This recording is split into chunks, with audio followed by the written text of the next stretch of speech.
What's up, friends? Nice to see you again. This is the Lincoln Lawyer. Thanks for stopping by. Today we're going to chat a little bit about land trusts. Are land trusts necessary? Are they a good idea? Should you use land trusts? What are land trusts? So we're going to talk about all that stuff and see what we can come up with.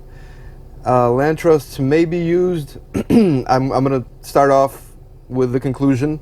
They may be used in certain specific, very limited situations, but probably not the situations that you may be told to use them with. Okay, that's pretty much how it should work. So what are land trusts? A land trust is a way to conceal the true ownership of a given real estate property.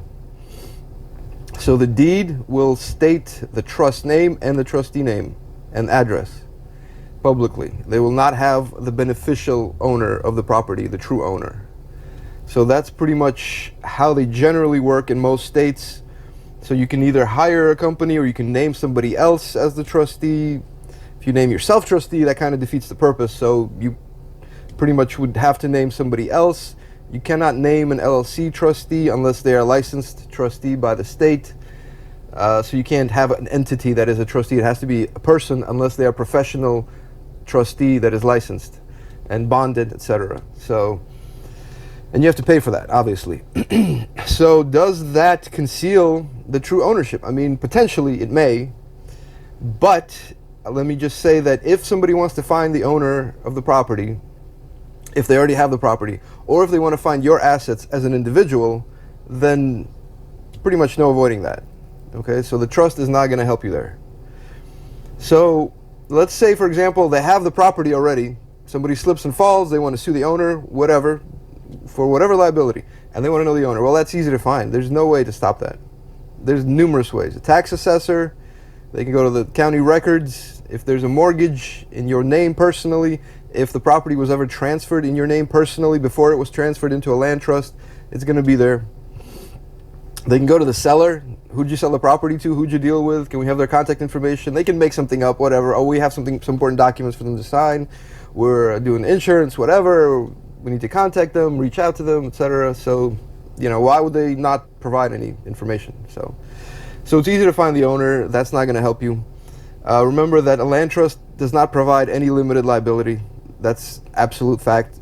So there's no limited liability to protect any of your assets. All right, it's just an anonymity aid as far as public records. That's it.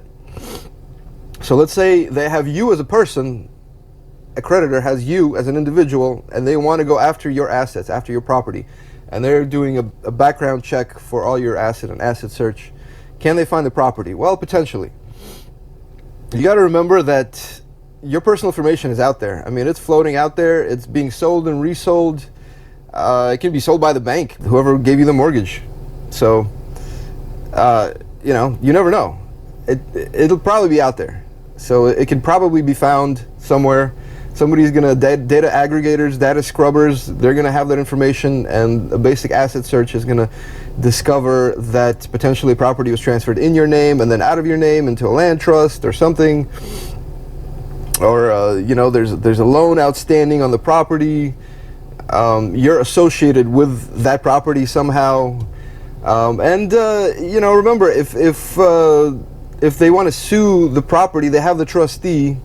They already have the property, they have the trustee, and then they serve the trustee with a lawsuit. Then the trustee is going to just have to disclose the beneficiary. They can't conceal it. I mean, the trustee is sued. They're not the owner, so they're not going to answer the lawsuit. They're not going to spend legal fees, so why would they?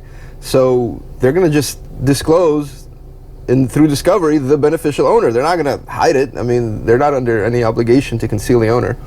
So there's really no, there's no protection with a land trust. So basically that's it. A lot of people use LLCs as the beneficial owner. All right, so they think that's going to provide additional asset protection, but not really. So there's no point in having an LLC that's hidden from view. Okay, so you want to make the LLC public as the public owner of record. That's the whole point of an LLC. If a lawsuit's already been filed, and the trustee has to disclose the beneficial owner, they're going to disclose the LLC, and then that's going to be you behind it. You're the member. whatever, and the LLC is the beneficial owner, so the LLC gets sued, the LLC is holding the property is at risk, okay? That's it. So it's not going to help you. Land trust is not going to help you. It's a little additional step, you know, a little bit of extra cost for a plaintiff to discover, but the LLC still holds the property, so they're going to sue the LLC, and you know, if they win a judgment, then they can put a lien on the property. That's it. So that's not going to really do much. So, you know, that's about it. A land trust is overused, overhyped.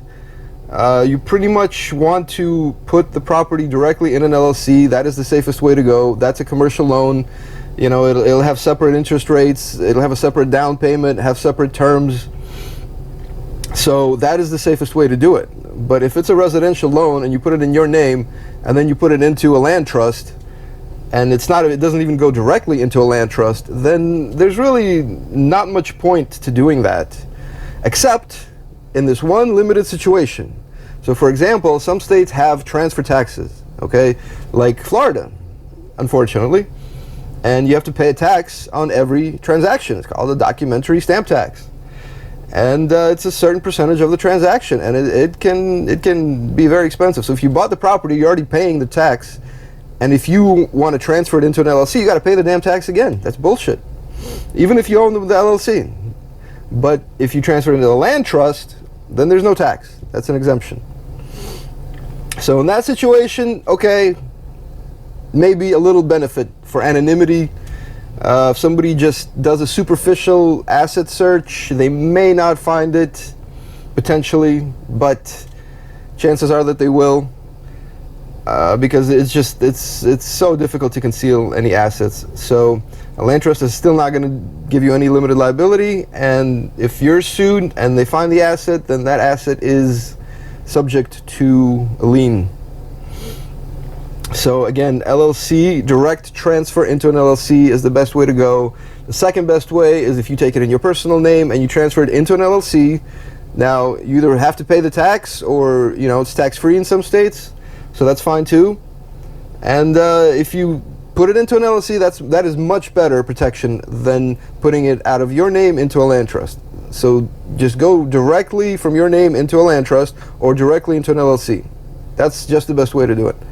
And don't worry about the acceleration clauses. All that's bullshit. If the loan is performing, nobody's going to foreclose on it. I've never seen it. I mean, I challenge you to find a lawyer who's ever seen a performing loan be accelerated if it's transferred into an LLC. So it just doesn't happen. There's no freaking way that it would be foreclosed. Okay, so I think I'm going to end it here. I hope you enjoyed the video. Let me know if you have any questions. Post them below. And thanks for watching. Like, subscribe, be cool. Peace out.